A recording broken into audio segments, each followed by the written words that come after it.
Welcome. It's July 19th, 2022. Is that right? Yeah, 2022. My name is Joe Weston. Is that right? Yeah, that's right. And we're here for our online global practice for reviving the global heart. And we're all talking about how hot it is, and with our fellow practitioners from Europe as well as from North America. Um, just acknowledging that the planet's getting hotter, and how are we managing that, and how are we navigating that? And on some level, that ties into what I want to speak about today. First of all, I am as you can tell, I'm not in my normal place. I'm in a lovely place where they have this pillow. Can you see that? Hope. I thought that was nice, Yes. huh? So I'm here with Hope at my side. And I wanted to talk a little bit about something that I've been thinking of in terms of ways of supporting myself and you, and we support each other to say, how are we really taking our practice to another level? And there's different ways I want to look at that. Is that, especially my feeling is it not only the fierce compassion part, but the resilience part.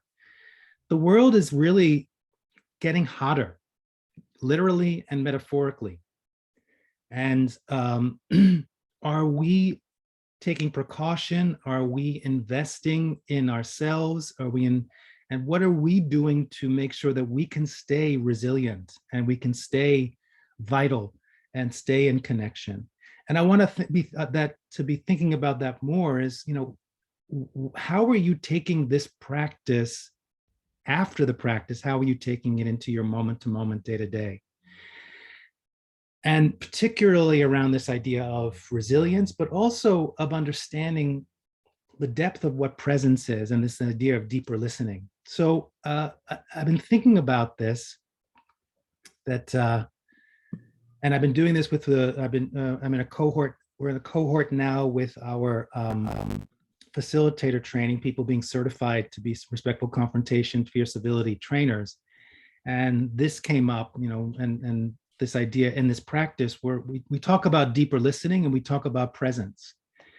And I find that in a lot of communities that do meditation, that are spiritually based or that are community based, self-actualization based, that there's a lot of assumptions that are made. And I just think it's interesting to examine and I want to look at some of that about what it means to be present. It's an interesting idea, is that people say, let's start our practice so that we can become more present. Well, if you really think about that, you can't become more present. You're just as present as you're always going to be. In fact, we are always fully present. If we weren't, we'd be dead. But yet we have this idea that we've got to become present. What actually is more accurate is that we don't need to become more present. We have to allow our awareness to catch up with the fact that we are always present. Let me say that again. We are always present. What has to happen is the parts of us that aren't present, because we're distracted, because of false views of ourselves and the world and phenomenon, because of our hearts are shut down and we have bias and we're not fully connected. There are many ways where parts of us are not in full awareness of our presence. However, we are always present. And in a sense, that is the goal. The goal is to be always present. And there are beings on this planet who have been able to do it. I haven't. I'm working on it. It's a whole process. I don't know. I mean, there may be people I know who are always present. And we don't necessarily have to get to the end goal. If we do, great, but it's the practice that gets us there. And the more present we are, the more vital we are. The more physically vital we are, the more emotionally grounded we are, the more mentally clear we are, emotionally stable and spiritually grounded, which makes us more resilient and opens our hearts more so that we can be of service or to be of support to others and ourselves and the planet itself. I just find that interesting. And when I really got this was in my Buddhist studies. We studied a book, I may have mentioned this, The Bodhisattva Way of Life by Arya Shantideva. It's an amazing book. It's all verse. You could take one verse and spend 4 months reading that and studying that. It's just brilliant. I recommend it. And it talks about what a bodhisattva, which is bodhisattva is an awakened being, someone who has surpassed their own self-cherishing mind and can spontaneously be of service to others, and of benefit, loving kindness, wisdom, and compassion. This book is takes one of the teachings in Buddhism called the six perfections, that the practices to become an awakened, enlightened being are the six perfections. The six perfections are generosity, patience, moral self-discipline, joyous effort, concentration, and wisdom. Now, I'm not asking you to memorize that or to learn. One more time, please. I'll talk them again. So maybe someone can type that into the chat. I'm working that magic. All right. Generosity. And the idea is that being generous, yes, if you can give a cup of coffee to someone who would like a cup of coffee, that's generous. But to cultivate the perfection of generosity, my teacher could spend months talking about that. I could as well. Generosity, patience, moral self-discipline, which means that you're aware of your thoughts, your words, and your actions, and you try to not do harm, and you try to minimize harm and to increase benefit to others. Joyful effort, which is cultivating the spontaneous, joyful energy to want to be of service. That's another one. Concentration, which is what a lot of people in America do, like with Vipassana training, just that part of it, and other parts of the world, Vipassana mindfulness, and wisdom. So generosity, patience, moral self-discipline, joyful effort, concentration, and wisdom. So why am I bringing this up? It was an amazing experience to read the chapter on concentration, where Shantideva, this realized teacher, an amazing teacher, goes through this whole chapter on concentration, and it starts off with helping you understand how to prepare to do a concentration meditation, in a sense. And we're going through this, and with my teacher, the way he would teach is one chapter, which it would take 6 months to study. And we go through each verse, and throughout the chapter, it's all the things that you need to do to eliminate the distractions to get to the point where you can start practicing concentration. It goes on and on about the external distractions, the internal distractions, all of it. And then when you get to the end of the chapter, when you finish doing all of getting rid of the distractions, you're at the end of the chapter. There's no instruction on meditation, on concentration, because at that point, when you've eliminated all of the distractions, you're getting back to a part of you that is pure one-pointed concentration. There is a part of you that is already centered and one with yourself, that doesn't have distractions. And I think this is important in this time when there is so much distraction around us. There's so much noise. And we can easily get caught up in that. That's why we need to ground, right? A grounding, it's like if we're just on the ocean flowing in a storm, when we don't have any anchor, we're just going to be blown around with it. And that part of this is to learn to cultivate an equanimity and a stillness to get back to the part of us that is completely still, that is completely present. And the way to get there is simply to eliminate all of the mental constructs and ideas you have about how where you are and the world is. But I want to just say it's sometimes hard for me to remember that when I do get caught up in the distraction, I have to work very hard to remember. And there's a part of me that is completely still. And it is from there that we understand the depths of deeper listening. You know, sometimes I'll do this practice when we get into becoming aware of your surroundings. I'll say, what does the silence sound like? And there is a part of us that is completely silent and still. And the practice is to get rid of the distractions, to not cultivate that. There's nothing to cultivate in that part of us. It's simply us getting back to it. It's our awareness catching up with us already being fully still, one with ourselves, and present. And it's the same thing with how we view our relationship with all other beings. And again, I go back to the spiritual communities and all that. And I've spent years and decades in these communities of self-actualization, meditation, all of that. And one of the most popular things to say is, we're all one. And that there is deep implication in that. You believe it or you don't believe it. If you believe it, we're all one, then we're all one, meaning we are completely interconnected. We are completely interdependent. You can't look at your body and then one day say, my hand is no longer part of the oneness of who I am. Unless you take it off, which I hope you don't, your hand is always going to be part of it. You can't exclude one part of it. And this is what is important, what we're seeing play out.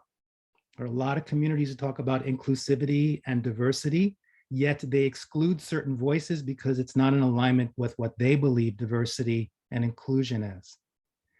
And if you either believe we're all one or you don't believe we're all one, there can't be an in-between. And I'm not saying you have to choose one. I'm just saying if you choose to say we're all one, then the work needs to be done to let go of the parts of you that are seeing yourself as separate or certain people as separate. That's why week after week now for years, we have been doing this practice of understanding the false notion that there's a loved one, stranger, and adversary. If we're all one, we're all one.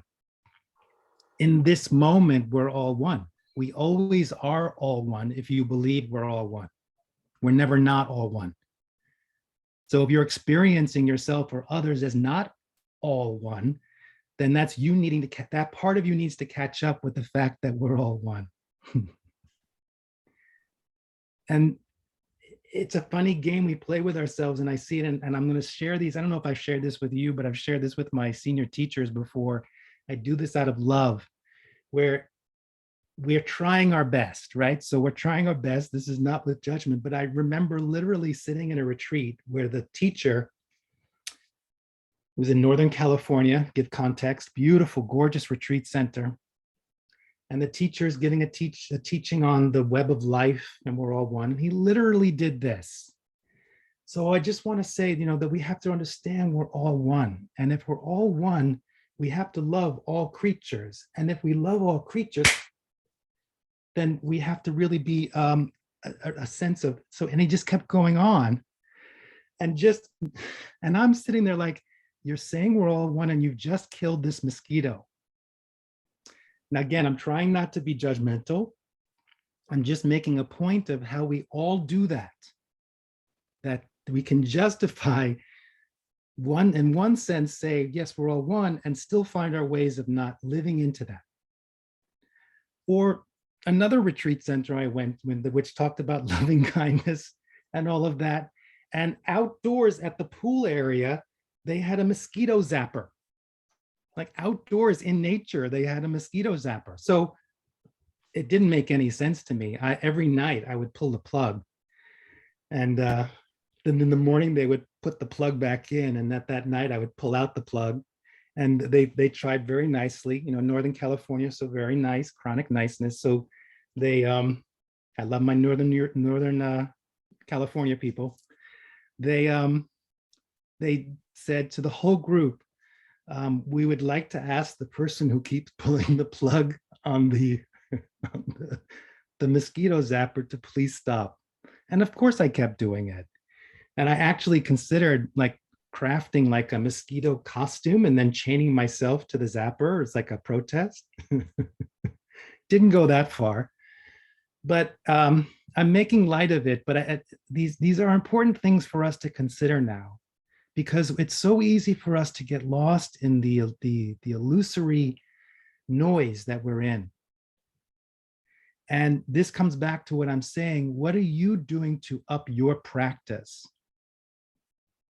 What does it mean for you? Because the times are asking it of us right now. It's getting hotter, literally and metaphorically. And we have been practicing now for years to cultivate, to be of service in this, to be of support in this. And the question is, what is your personal way that you're going to do that? And two of the most important things that I think that, and I've said this before, the most radical revolutionary thing you can do right now is to cultivate a deeper level of presence and to cultivate a deeper level of authentic connection with those you know and those you hopefully will get to know. Because those are the two things that's slowly fading away. That the system is getting us so dysregulated, so out of sorts, so out of connection with ourselves that we're no longer connected to ourselves fully, and creating more levels of isolation where we're no longer connecting in authentic ways. And that in itself is a practice. So I invite you to consider, what are you doing to up those practices? Just that, before you even do things of service or whatever, just that it's not just 45 minutes a week or even 45 minutes a day. How are you taking this into all aspects of your life, so that the parts of you that still aren't fully present, the parts of you that, if you believe we're all one, are still not acting from a place of we're all one, that you help those speed up their process so that you come more in alignment. And then you find when you have that, then all the distractions go away and you come back to that part of you that is purely connected and purely one with yourself. And I don't think any of us, I'll speak for myself, I don't understand yet what is possible when we achieve that. The amount of universal resources we have, the amount of capacity we have, the amount of love and compassion and wisdom we have, and resilience. So that was my little talk for today. And remember, hope.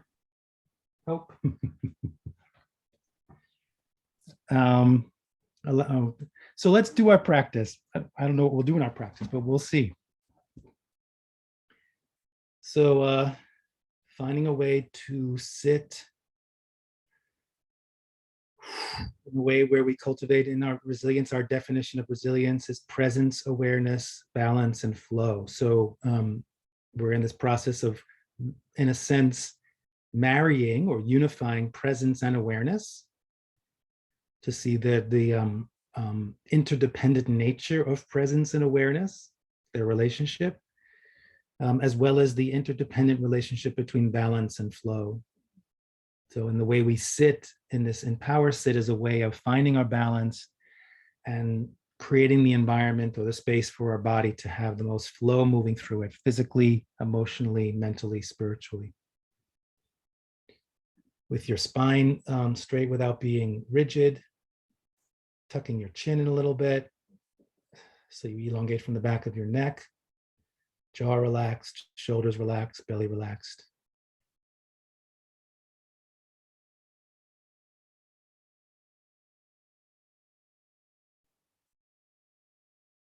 If it feels safe for you, closing your eyes. If not, then just look down towards the ground, about a yard, a meter in front of you.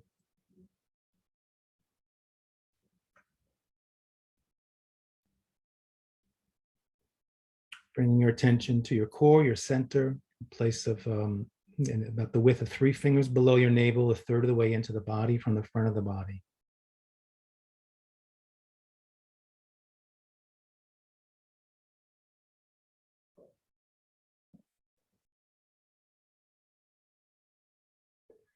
This is your center of gravity, impulse, personal power, deeper listening and awareness. It's from here that you cultivate that still one-pointed awareness and presence. You might even say this is where presence and awareness come together.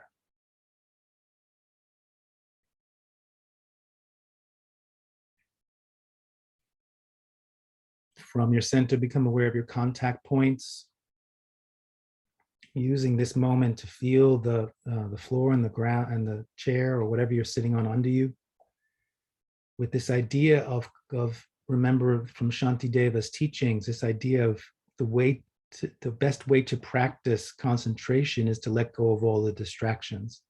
Once all the distractions are gone, you are in the complete perfection of concentration.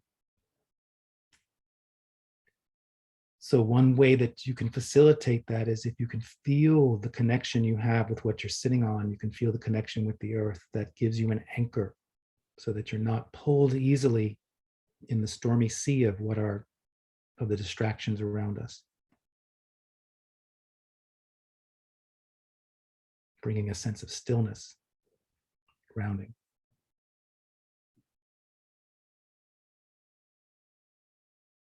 From your center, become aware of your physical body. Remembering your physical body is always in the present moment.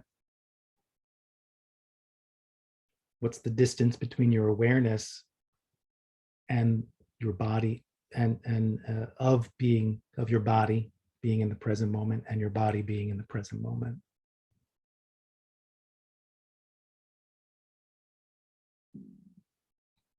What is your body saying to you right now in this present moment? So the effective way to get into the present moment is listen to the present moment.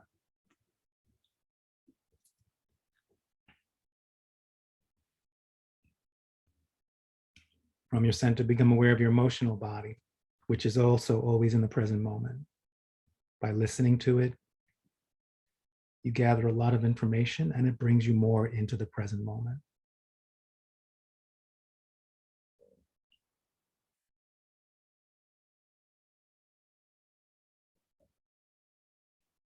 From your center, become aware of your thoughts, your mental body, tracking and just observing how noisy is your mental body right now in this present moment.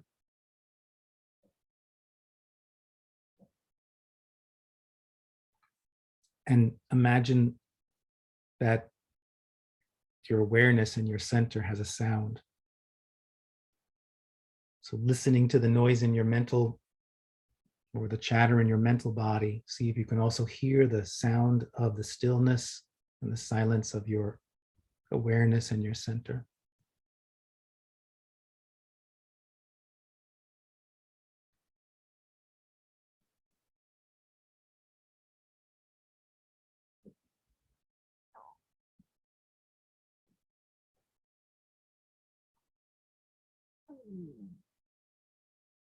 Maintaining a connection with your heart, bringing awareness with your core, bringing awareness to your heart, the middle of your chest where your heart power resides. Compassion, wisdom,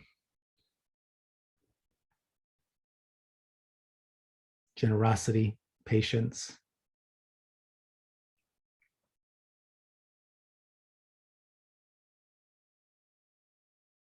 And from your center and from your heart, becoming aware of the part of you that has access to something larger than yourself. And from that part of you, becoming aware of your connection in this moment to something larger than yourself. And imagining that that which is larger than yourself is also always in the present moment. It already is.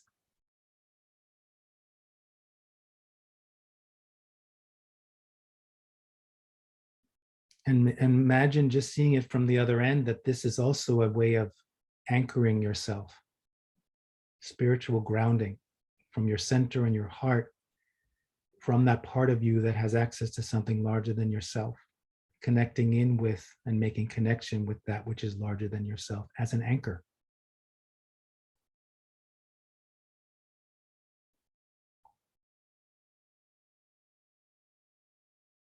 And with these two anchors from below and above, allow that to flow through you from your heart and from your center to fill your personal space out toward the edges of your personal boundaries.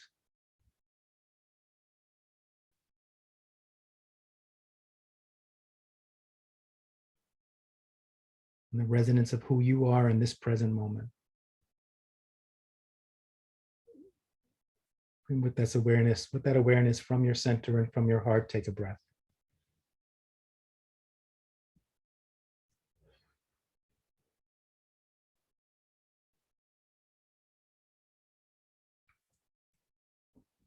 Building on this present, your awareness of this present moment, from your center and from your heart, become aware of your surroundings in all directions.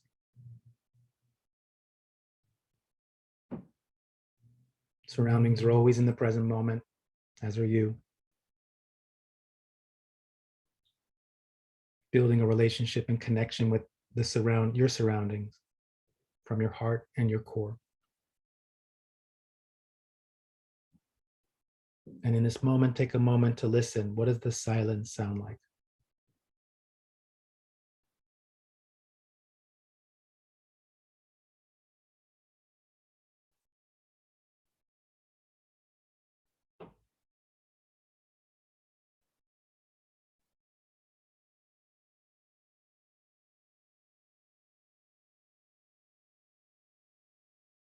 And with this awareness of self and your surroundings from your center and from your heart, take a full breath in.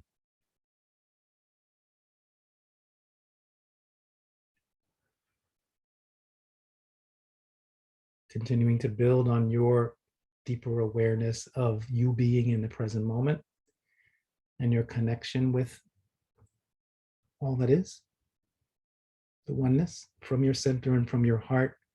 Become aware of those in this meditation circle.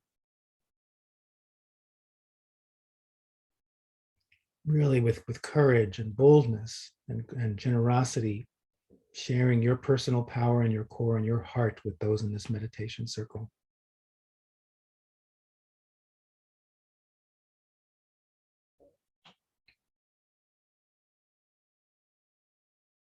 And how open are you at this moment to receive what those in this meditation circle have to offer you from their personal power and from their heart? Recognizing that we are already fully connected. We never were not. It's just our awareness that's catching up.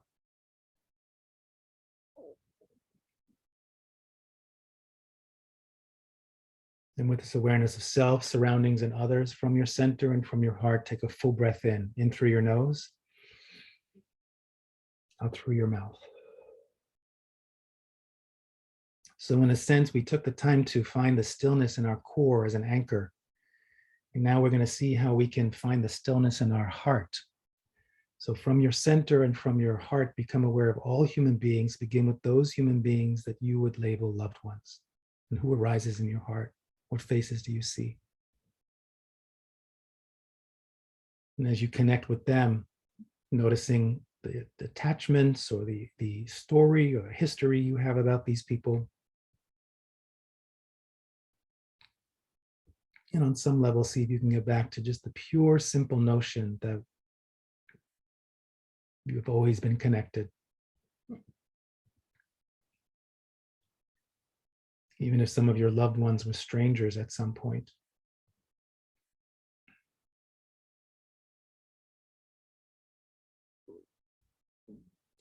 And see if you can find the stillness, the kind of equanimity in your heart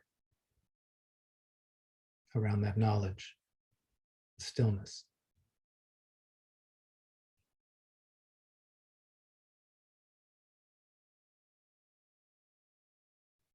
And from your center and from your heart, become aware of those human beings you would label stranger, and who arises in your heart. And what faces do you see?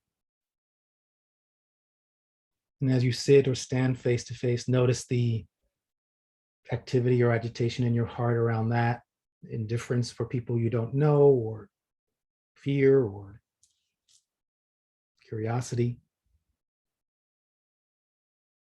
And to say that despite the fact that you don't have a relationship or know who they are, to find that stillness in your heart, that with all of these billions of people, we already have some level of connection, part of something larger than ourselves. The more you do this with this notion, the more your heart can settle.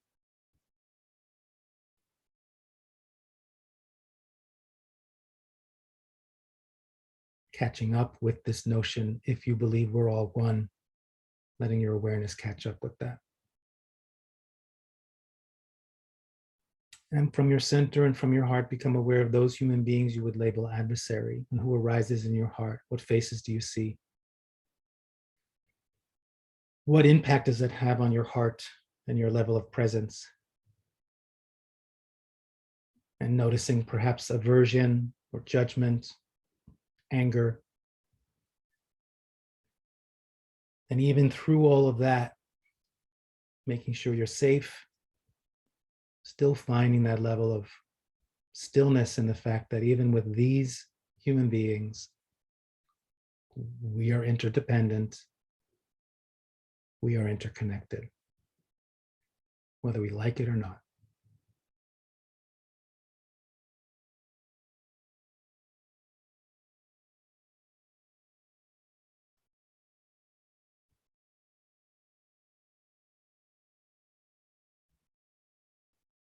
And finding that stillness within your center, with this level of stillness of presence, seeking a certain stillness in your heart, in sense equalizing all loved ones, strangers, and adversaries as one connected web. From your center and from your heart, take a full breath in.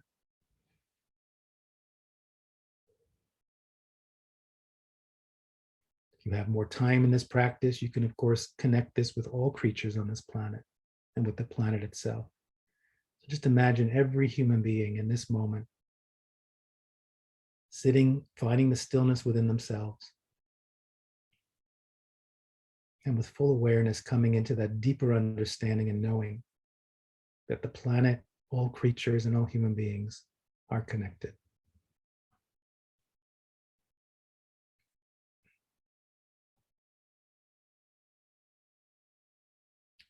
With that hopeful, possible awareness that all human beings can come to that conclusion, let that flow into your heart.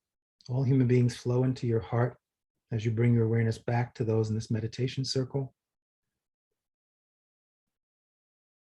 Sharing the benefits of your experience with those in this meditation circle, generosity of heart, of personal power. Receiving what the others in this meditation circle have to offer. Allowing those in this meditation circle to flow into your heart as you bring your awareness back to your surroundings.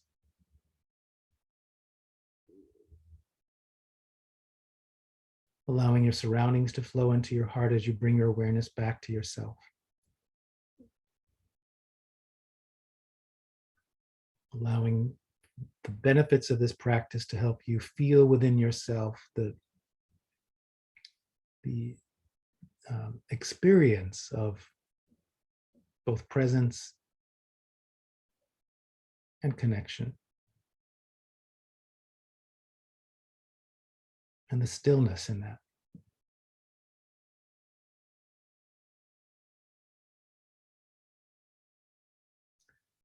Feeling the energy of this practice, allowing that to flow into your cells, enlivening every cell of your body, billions and billions of cells.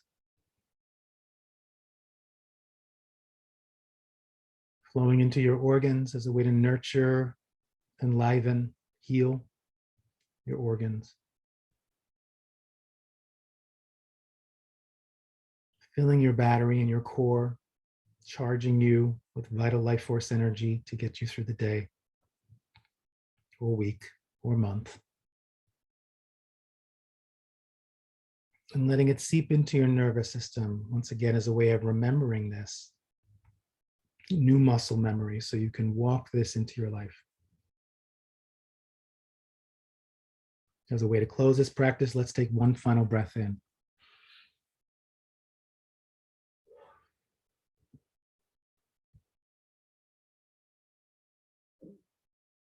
When you're ready, slowly open your eyes. Look around the room, stretch your body, shake your body.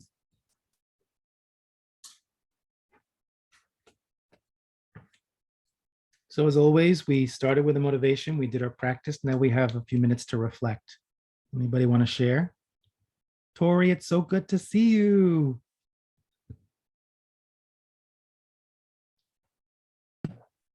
Thank you. Great to be here. Yay. Joe, I have a comment. When we started getting all together today, I observed something different with you. And of course, you are in that beautiful setting. And a thought came to my mind, and I said, what happens if Joe is not okay? What happens if he is not okay? Maybe he's not even ready to run this meditation circle, and we need to be conscious of that and support that. So I wonder if you feel like one day you can say, you know what, guys, I cannot do this, and we are okay with that. I speak for the whole group. I shouldn't, but I think we are okay with that, and we should be, and you should be free to be vulnerable if you are, right?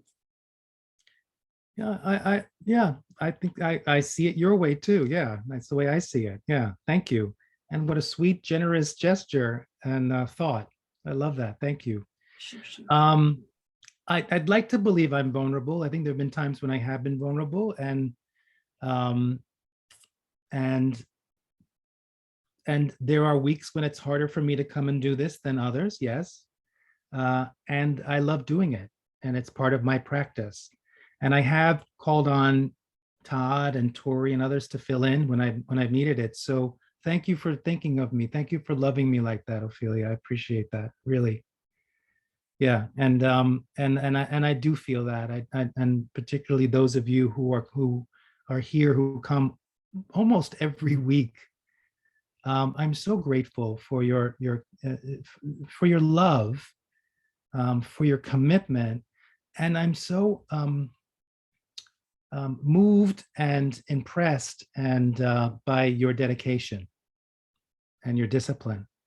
It's so rare at this time on the planet, and I just want to say that it gives me hope, and it's inspiring to me. So thank you. Does that answer your question, or was that a question? Thank you.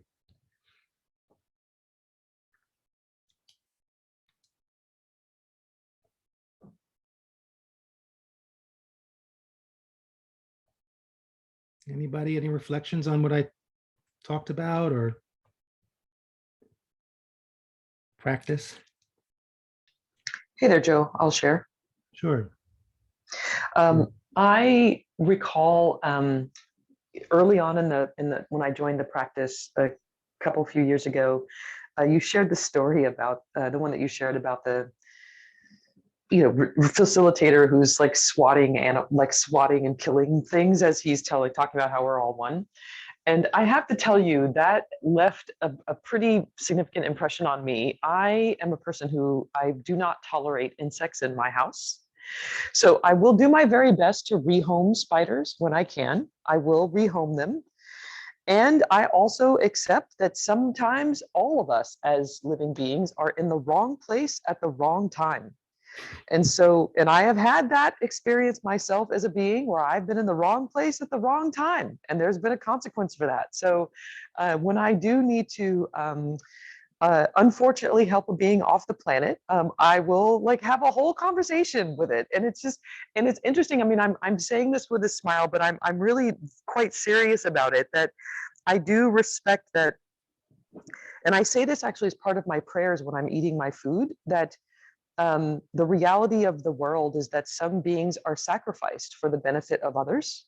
May the souls of the sacrifice be bountifully blessed. Because I do just respect that and accept that as a reality in the world. So I just appreciate like being able to bring that kind of mindfulness to just every part of living. So that's all I want to share. I love that, Golden. I think that's great, and it's always a negotiation, right? It's a, I say this also, and this is in the context of a lot of how extreme people can go about unconscious harm and things like that, is that we have to accept that as beings on this planet, we're going to harm one another, and that it's not a question Yeah. of there's no way we cannot not harm each other. Is that right? Yeah, there's no way we cannot not harm each other. The work is not to not harm each other. The work is to notice as quickly, to minimize the harm, and to notice if we do harm, that we do our best as quickly and graciously as possible to repair it. That's Yeah, all. I did notice, and yeah, I did notice, like, we don't say eliminate harm, we say minimize harm. Yeah. So yes, there are going to be times when you say, it's, I've had that where with insects where it's like, okay, I've spent 20 minutes trying to save your life, and at a certain points, I don't, but there's a negotiation in that, and everyone has, and that also goes to, we're all on a path. We are where we are in this moment. So I appreciate you sharing that. Sure, thanks.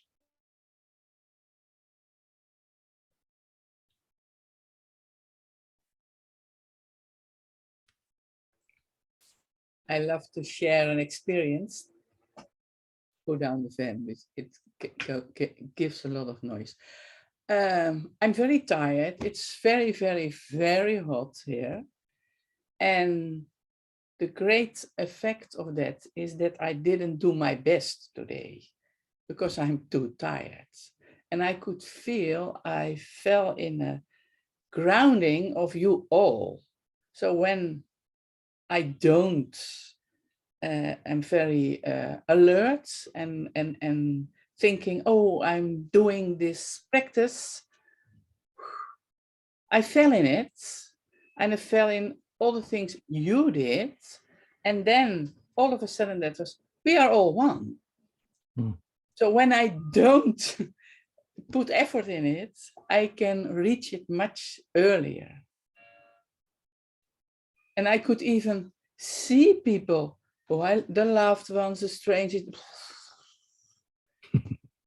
Will immediately pop up. They despaired, we're all one, and they too. So I love to be here every week because I need you when I'm very tired and it's hot and all that things. Thank you, Mika. That's so beautiful. Oh, thank you, Joe, for being here. Yeah. Okay. Well, yes, it's I told the planet's getting, that's actually my point. The planet's getting hotter. It's getting hotter.